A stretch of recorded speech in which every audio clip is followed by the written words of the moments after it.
Newly Chamberlain سر Winston Churchill سے قبل برطانیہ کے وزیر اعظم تھے۔ جرمنی کے امیر ایڈولف ہٹلر نے 1938 میں چیکوسلواکیہ کے علاقے سوڈیٹین لینڈ پر حملہ کر دیا، جس کے بعد یورپ پریشان ہو گیا۔ چیمبرلین نے فوری طور پر جرمنی کا دورہ کیا۔ ہٹلر نے اسے اپنی فوج، گولہ بارود اور جنگی جہازوں کے کارخانے دکھائے اور برطانوی وزیر اعظم کو یقین دلایا، یہ میں نے صرف اپنے دفاع کے لیے اکٹھے کیے ہیں۔ مجھے خطرہ ہے سوویت یونین مجھ پر حملہ آور ہو جائے گا۔ میں اگر مضبوط ہوں گا تو یورپ بچے گا، ورنہ روسی اسپین تک پورے یورپ کو نکل جائیں گے۔ چیمبرلین نے اس دوران شک کا اظہار کیا تو ہٹلر نے اسے دفاعی معاہدے کی پیشکش کر دی، لہٰذا 30 ستمبر 1938 کو میونخ میں جرمنی اور برطانیہ کے درمیان نو وار ایگریمنٹ ہو گیا۔ اس معاہدے میں فرانس اور اٹلی بھی شامل ہو گئے۔ چیمبرلین مطمئن ہو گیا۔ اس کا خیال تھا ہٹلر خود کو صرف مشرقی یورپ کے جرمن علاقوں تک محدود رکھے گا، لیکن سر ونسٹن چرچل اس دعوے سے اتفاق نہیں کرتا تھا۔ اس کا کہنا تھا ہٹلر بہت جلد سینٹرل یورپ پر قبضہ کرے گا اور برطانیہ پر بھی حملہ آور ہوگا۔ ہمیں ابھی سے اپنے دفاع کا بندوبست کر لینا چاہیے۔ چیمبرلین اس دعوے پر اس کا مذاق اڑاتا تھا۔ یوں برطانیہ کے ایوان نمائندگان میں دونوں کے درمیان زبردست بحث ہوتی تھی۔ چرچل اپنی ہر تقریر میں کہتا تھا، جرمنی کے پاس دفاع سے زیادہ اسلحہ اور فوج ہے۔ اگر اس نے کوئی بڑی جنگ نہیں لڑنی تو پھر اس نے اتنی بڑی فوج اور اتنا زیادہ اسلحہ کیوں جمع کیا ہوا ہے؟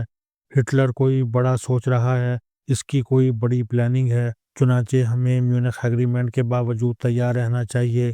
ونسٹن چرچل کا یہ خدشہ بعد ازاں سچ ثابت ہوا۔ ہٹلر نے پہلے میونخ ایگریمنٹ کے بعد مشرقی یورپ نکلا اور پھر اس نے پولینڈ اور پھر Denmark, Norway, Netherland, Luxembourg, France, Yugoslavia اور یونان پر قبضہ کر لیا، اور اس کے ساتھ ہی اس نے برطانیہ پر بھی فضائی حملے شروع کر دیے۔ یہ حملے اس قدر شدید اور خوفناک تھے کہ چیمبرلین نے استعفیٰ دے دیا اور چرچل کو وزیر اعظم بنوا دیا، اور اس کے بعد چرچل نے نہ صرف برطانیہ کو بچا لیا بلکہ ہٹلر کو شکست دے کر پوری دنیا بھی بچا لی۔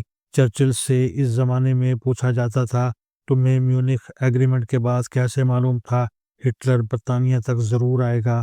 چرچل کا جواب ہوتا تھا، ہٹلر کی جنگی تیاری اور میونخ ایگریمنٹ کا بیلنس ٹھیک نہیں تھا، لہٰذا میرا اندازہ تھا یہ شخص اتنی فوج اور اتنے بارود کے ساتھ مشرقی یورپ تک محدود نہیں رہے گا، اور پھر یہی ہوا۔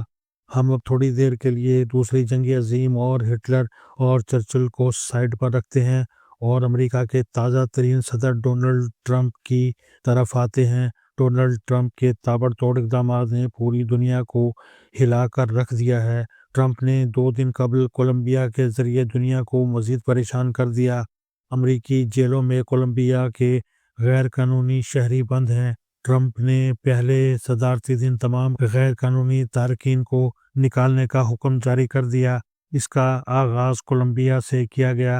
امریکی حکومت نے کولمبین شہریوں کے 2 جہاز بھرے اور انہیں بوگوٹا بھجوا دیا۔ کولمبیا کے صدر گستاوو پیٹرو نے ان جہازوں کو لینڈنگ کی اجازت نہ دی۔ ڈونلڈ ٹرمپ کو پتہ چلا تو اس نے نہ صرف کولمبیا کی امپورٹس پر 25% ڈیوٹی لگا دی، بلکہ اس ڈیوٹی کو 1 ہفتے میں 50% تک لے جانے کا آرڈر بھی دے دیا۔ ٹرمپ نے اس کے ساتھ ساتھ کولمبین حکومت کے تمام سرکاری عہدیداروں کے امریکہ میں سفر اور حکومتی پارٹی کے تمام ارکان، ان کے خاندانوں اور سپورٹرز کے ویزے بھی منسوخ کر دیے۔ ٹرمپ نے یہ احکامات ایکس پر ٹویٹ کے ذریعے دیے۔ کولمبیا امریکہ کو سالانہ $14 بلین کی مصنوعات ایکسپورٹ کرتا ہے، جس میں کافی پہلے نمبر پر آتی ہے۔ اسٹار بکس کولمبین کافی کا سب سے بڑا خریدار ہے۔ اس ٹویٹ کے ساتھ ہی امریکہ میں کافی مہنگی ہو گئی، لیکن کولمبیا میں اس کی مارکیٹ کریش کر گئی۔ کولمبین ارکان اسمبلی، حکمران جماعت کے ممبرز اور ان کے خاندان اور بیوروکریٹس اور بزنس مینوں کی فیملیز بھی پریشان ہو گئیں۔ چنانچہ صرف 3 گھنٹے بعد کولمبیا کی حکومت گھٹنوں پر آ گئی اور اس نے نہ صرف امریکی جہازوں کو اترنے اور کولمبین تارکین وطن کو واپس لینے کی اجازت دے دی، بلکہ امریکہ کی تمام پابندیاں اور شرائط بھی مان لیں۔ یہ ٹرمپ کا پہلا ڈیمو تھا۔ ٹرمپ نے اس کے ساتھ پوری دنیا میں امریکی امدادی سرگرمیاں بھی معطل کر دیں۔ یہ عالمی فورمز اور ایگریمنٹس سے بھی نکل گیا۔ یوکرائن جنگ میں یوکرائن کی مدد سے بھی ہاتھ کھینچ لیا۔ میکسیکو کو بھی ٹائٹ کر دیا۔ افغانستان اور جنگ زدہ افریقی ملکوں کی امداد بھی بند کر دی ہے، اور ماحولیات کی حفاظت کے لیے رقم دینے سے بھی انکار کر دیا ہے۔ ٹرمپ نے اس کے ساتھ غزہ کے مسلمانوں کو نقل مکانی کرنے اور اردن اور مصر کو انہیں اپنے علاقوں میں آباد کرنے کا حکم بھی دے دیا۔ آپ تصور کیجئے، اگر اس حکم پر عمل ہو جاتا ہے تو غزہ کا علاقہ بھی فلسطین کے ہاتھ سے نکل جائے گا اور یہ امریکہ کے پاس چلا جائے گا، یا پھر ٹرمپ اسے اسرائیل کے حوالے کر دے گا، اور یوں اسرائیل کے سائز میں اضافہ ہو جائے گا، اور اس کے بعد اسرائیل حضرت سلیمان علیہ السلام کے زمانے کے اسرائیل کی طرف بڑھنے لگے گا۔ اسرائیلی اسے گریٹر اسرائیل کہتے ہیں۔ مدینہ منورہ بھی اس کا حصہ ہے۔ مصر اور اردن سر دست انکار کر رہے ہیں، لیکن اگر ڈونلڈ ٹرمپ ڈٹ گیا تو کولمبیا کی طرح ان کو بھی امریکہ کا حکم ماننا پڑے گا، ورنہ امریکہ ان کی امداد بند کر دے گا اور یہ دونوں بھی گھٹنوں پر آنے پر مجبور ہو جائیں گے۔ دوسری طرف ٹرمپ نے سعودی کراؤن پرنس سے امریکہ میں 1000 ارب ڈالر کی سرمایہ کاری کا مطالبہ کر دیا۔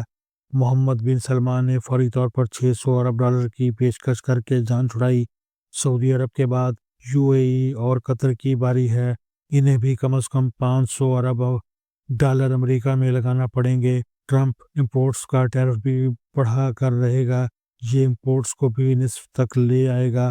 امریکہ میں امیگریشن پر بھی پابندی لگ چکی ہے، اور چین اور امریکہ کی معاشی لڑائی بھی اب سر پر کھڑی ہے۔ لیکن یہاں پر سوال پیدا ہوتا ہے، ڈونلڈ ٹرمپ یہ سب کچھ کیوں کر رہا ہے؟ اس کے دو جواب ہو سکتے ہیں۔ پہلا جواب، یہ صرف اور صرف امریکہ کے بارے میں سوچ رہا ہے۔ یہ امریکیوں کا صدر ہے، اور امریکہ کے صدر کو اپنے لوگوں کے مفاد کو فوقیت دینی چاہیے، اور یہ دے رہا ہے۔ اس کے فیصلوں سے اب امریکی معیشت بہتر ہوگی، مہنگائی میں کمی آئے گی، بے روزگاری نیچے آئے گی، اسٹاک ایکسچینج میں استحکام آئے گا، اور عام امریکی شہری کا معیار زندگی بلند ہوگا۔ یہ چین اور بھارت سے درآمدات کے بجائے میڈ ان امریکہ کو بھی بڑھانا چاہتا ہے، تاکہ امریکی صنعت ریوائیو کر سکے۔ یہ بزنس مین ہے، اور بزنس مین پیسہ بچانا اور کمانا جانتے ہیں، لہٰذا اس کی نظر ان معاشی سوراخوں پر ہے جہاں سے امریکی سرمایہ رس رہا ہے۔ یہ امریکہ پر تارکین وطن کا بوجھ بھی کم کر رہا ہے۔ اس کا خیال ہے ہم بھکاریوں اور مجرموں میں اضافہ کر رہے ہیں، جس سے ہماری معیشت کریش کر رہی ہے، اور یہ امریکہ کو گریٹ بنانا چاہتا ہے، وغیرہ وغیرہ۔ ٹرمپ ایسا کیوں کر رہا ہے؟ اس کا دوسرا جواب یہ ہے، یہ کوئی بڑا پلان تیار کر رہا ہے، یہ بڑا سوچ رہا ہے۔ امریکہ اسلحے اور وار ٹیکنالوجی میں نمبر 1 ہے۔ اس کے پاس اس وقت کسی چیز کی کمی ہے تو وہ ہے پیسہ۔ امریکہ کی معیشت بری طرح مقروض ہو چکی ہے، اور اس گرتی ہوئی معیشت اور قرضوں کے بوجھ کی وجہ سے امریکہ کوئی بڑی گیم پلان نہیں کر سکتا۔ دوسری طرف دنیا میں اگر کسی قوم یا ملک کے پاس سرمایہ ہے تو وہ ہے چین۔ چین کے پاس فارن ایکسچینج ریزروز بھی ہیں اور ٹیکنالوجی بھی۔ چین نے $6 ملین میں ڈیپ سیک بنا کر نہ صرف امریکی چیٹ GPT کا بیڑا غرق کر دیا، بلکہ امریکہ کا ٹیکنالوجی کا غرور بھی مٹی میں ملا دیا۔ چنانچہ ڈونلڈ ٹرمپ کو اس وقت صرف 2 چیزیں چاہیے، ٹیکنالوجی اور پیسہ، اور یہ بڑی تیزی سے اس سمت دوڑ رہا ہے۔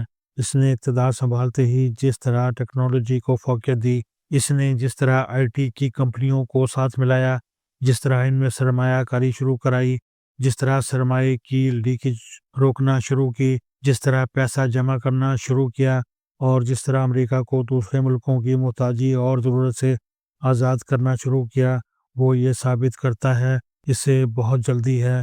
یہ جلد سے جلد امریکہ کا امپورٹس پر انحصار کم کرنا چاہتا ہے۔ یہ اپنے ریزروز بہتر بنانا چاہتا ہے تاکہ یہ اپنا منصوبہ مکمل کر سکے۔ مجھے ڈونلڈ ٹرمپ کے اندر چین کے موجودہ صدر شی جن پنگ کی اسپرٹ بھی نظر آ رہی ہے۔ صدر شی جن پنگ نے 2018 میں اپنے آپ کو تاحیات صدر بنوا لیا تھا، مجھے خطرہ ہے ڈونلڈ ٹرمپ بھی کہیں خود کو تاحیات صدر نہ بنوا لے یا امریکہ کو دو حصوں میں تقسیم کر کے اپنی حکومت کا اعلان نہ کر دے۔ اگر اس کا پلان یہ ہے تو پھر یہ اس کا آغاز کینیڈا اور گرین لینڈ سے کرے گا۔ اگر اس نے گرین لینڈ اور کینیڈا پر قبضہ کر لیا تو پھر اسے تاحیات صدر بننے سے کوئی نہیں روک سکے گا، اور اگر خدا نخواستہ ایسا ہو گیا تو پھر آپ دنیا کی صورتحال کا اندازہ خود کر لیجئے۔ ایک طرف روس میں پیوٹن تاحیات صدر ہوگا، دوسری طرف چین میں شی جن پنگ تاحیات صدر ہوگا، اور تیسری طرف ڈونلڈ ٹرمپ دنیا کی واحد سپر پاور کا تاحیات صدر ہوگا۔ اور اگر اس کے بعد بھی تیسری عالمی جنگ شروع نہیں ہوتی تو پھر یہ باقی معجزہ ہوگا۔ اللہ تعالیٰ اب دنیا اور زمین دونوں پر رحم کرے، کیونکہ مجھے محسوس ہو رہا ہے دجال آ چکا ہے۔